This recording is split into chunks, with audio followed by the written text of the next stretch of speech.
Hello and welcome to Haiti. Go again. It's Monday morning. Hello and welcome to Haiti TV. This is an episode like no other. Welcome to my kitchen. We are going to do a bit of a chat on beef and answer a few questions that some of you guys have asked. Now, we're going to start with how we know each other, because everyone wants to know our relationship. Are we brothers? Nope. Are we lovers? Nope. I'd never touch you. Too good for you, man. Are we brothers from another mother? Maybe. Now, what's that over there? We may be best friends. Don't you get any ideas about this? Yeah, best friends. I don't know what you've been on drinking this morning, but yeah, we'll go with that. Sometimes we're best friends. We're best friends. Today. That's better than nothing, I suppose. Tomorrow we might not be. In all honesty, we've probably had, or I'm actually going to be nice to him for once. And if he cries on camera, I'm not editing that out. So we've known each other since we were about 14, 15, because there's a year apart between us. And I've got the luckiness of getting to work with one of my best mates every single day. Jesus Christ, mate. Is this getting too much for you? They'll all be depressed. So, yeah, if any of you out there are lucky enough that you get to work with your best mate too, it's pretty cool that you get to work, mess around, have lunch, cool chats. On low times, you're there for each other. On good times, you're there to laugh together. So, like, that is, I think, quite a good way to set us out. What would you say? None of that, but yeah, go what Justin said. No, in all honesty though, very lucky. We're very lucky that we get on like we do. We have a bloody good laugh. And you know, we're getting a lot of questions. Are we in the videos? Are we really like we are in the videos? Having a laugh at the tape. This is how we are every day. There is no script to this. We wing this. We are what we are. And that is it. We've got a very, very good working relationship. I need him, he needs me. It works both ways. You just overstepped the mark. I feel really, really... Yeah. I think needs a strong word. You desperate bit. Yeah. Anyway, that's the answer to one question of our working relationship. And, well, our relationship. We're best mates, we get to work together, and we get to have a lot of fun together as well. Like, every day is, you know, literally it's work and play all at the same time. Now, you see all this beef on the table for you. Now, loads of you, especially a lot of you young guys that have taken over Dad's farm or something like that, are asking about what we used to do with beef. Now, that, again, is not going to be in this episode, but I'm getting to it. But in the world and the situation everyone's in at the moment, we have always marketed our own beef, okay? And we've sold our own beef for a long time. It got to the point that obviously we used to have a lot of cows. We didn't sell our own beef to the consumer direct then, but that came later on when we started changing things. Now, all the South Devons now, we sell everything direct to consumer. Now, yes, we only have 10 cows at the moment. We did have 15. We've dropped it back a bit for the moment because we've got lots of other things going on. We will have some heifers coming through at some point, and we will up the numbers depending on demand. And at the moment, demand is very high. Now, what I'm trying to get to you lot, especially you youngsters, is you right now are in the perfect time in the world to start setting up a business selling your produce, whatever it is, direct to the customer. Because the customer is looking for food. Food, I've said it in a video before, and a lot of people had a lot of positive stuff to say about it, so I'm going to sort of go over it again. People can't fly, they can't go on holiday, can't go to see sport, can't watch sport on TV, can't go to the pub, can't go to restaurants, so food is pretty much, if you see the queues on outside supermarkets, food is the number one thing at the moment. If you've got chickens, I've looked into putting in layers recently, and I can't get a chicken under 25, 30 quid. Right? So I'm out of the game. There's no point in me getting in the game, I'm out of the game. So on the point of buying chickens for laying eggs, we're totally out of the game right now. Right? But eggs, we've got friends selling eggs and they're selling it for fun. Beef, we've always done really well on beef and lamb. At the moment we don't have any sheep, but I'm currently selling my sister's lamb and my cousin's lamb, which is keeping my customer base that I built up going. Okay, we got rid of the sheep, that's another story for another day. Back to the beef. We predominantly sell bull beef. Okay, some of you are thinking, or you can hardly market bull beef anymore because they changed the thing on it from 16 months back to 12 month old beef. Well, we keep them 16 months to 18 months now, and everyone's happy with it. With bull beef, yes, I'm not going to go on this very long. I used to be a gym monkey. Well, I still work out quite a bit now. Shut up. But I built a big repertoire of customers at the gym, and selling bull beef, it's got very minimum fat content. So because it's got minimum fat content, gym heads absolutely love it. They totally go for it. It's an easy sell to them. If you're not in that market, again, chuck on Facebook. We always put ads on Facebook and we just flog it for fun. Now, from my side of the counter remote, before we go to Adam's part, what he does, we sell every eighth as an eighth, right? It's an eighth, mixed eighth, obviously top side roasting joints, middle rib, main rib, mince, steaks, chuck steaks, stewing, you get the point. Now, we sell it as a mixed eighth, that's it. We don't break it down any further. We're happy with what we sell at. Let's say, I'm going to give you a figure, but not going to give you like on point figures, because obviously we've got people competing around, and those that like to undercut, you're dicks. Keep prices the same. The problem with agriculture is people undercutting each other rather than going, what's your price, and meeting at the same price and building off that. So you're building off someone else's normal price as the base price, because as soon as you go below that base price, and this is the guiltiest part of agriculture, you see a base price, you go below it because you go, oh, I can do it a bit cheaper and I'm going to take everyone's customers. You're not helping anyone. We've all got to help each other and go from a base price upwards rather than going market value, because the market value is just a waste of time because it is up and down so much. Like at the moment, lambs last week down our way were going at £120 a piece. Well, how can you freaking work out those sort of things when you go £120 a piece one week and 60 quid last week? Pointless, absolutely pointless. We stopped doing that years ago, even on sheep. We came up with the base price, no matter what the market is doing, we freaking ignored it, right? This is going to make, completely throw some of you out of hoop. Adam does sell by the kilo because he mixed it in a little venture he's got going. We just sell it by the eighth. We're happy with the eighth, and if you're not getting what I'm saying, with the eighth, we break down the bullock to the point that we go, right, we want X amount of money for this animal, and then quarter up the price. Okay? And our ballpark figure aiming is £2,000 a cow.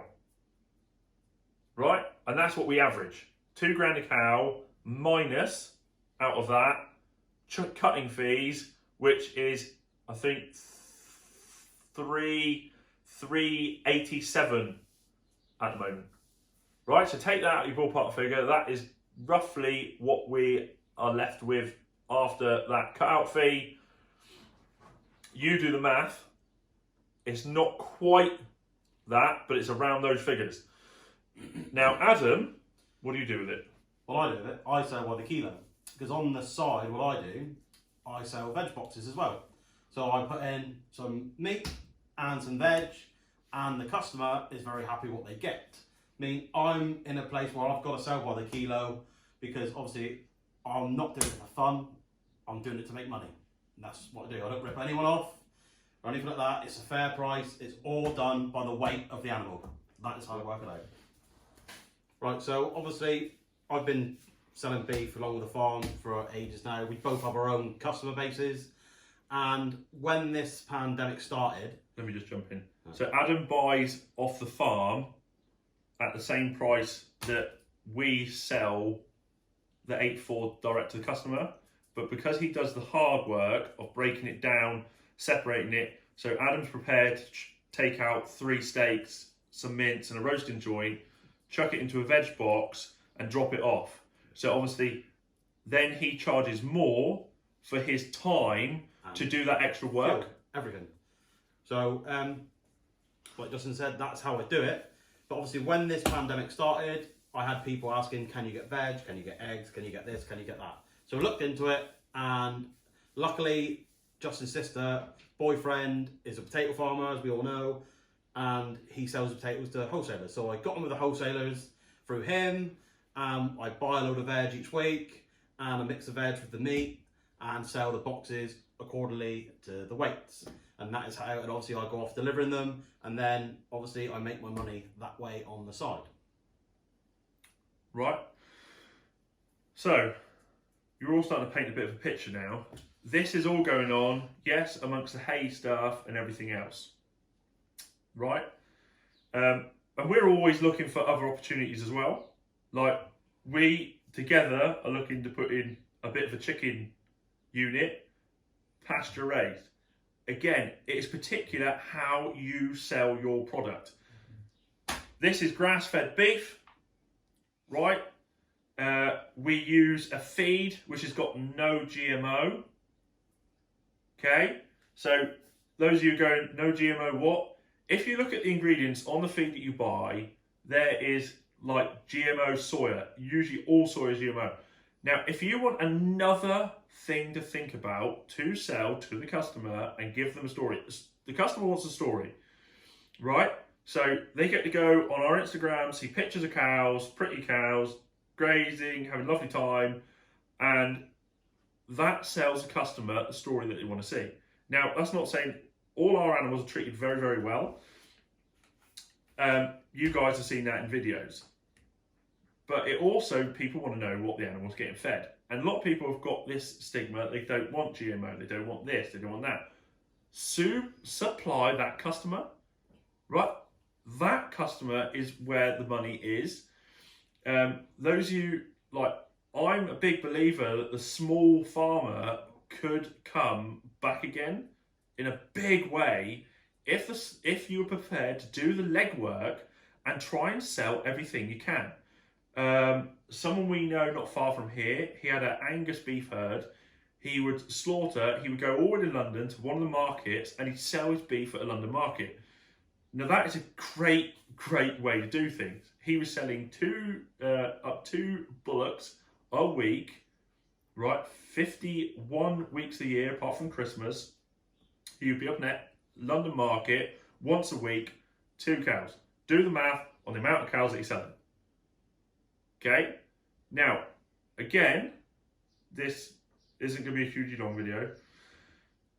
Right now, agriculture has got the biggest chance to make a difference to itself that it's had in a very, very long time. Okay? And it's up to you to decide what you want to do. If you're from ag and you're in it, get there and do it. If you're watching from outside ag and you're just enjoying our content, understand what we're trying to do as well. You youngsters, you're the ones that are going to change the game, right?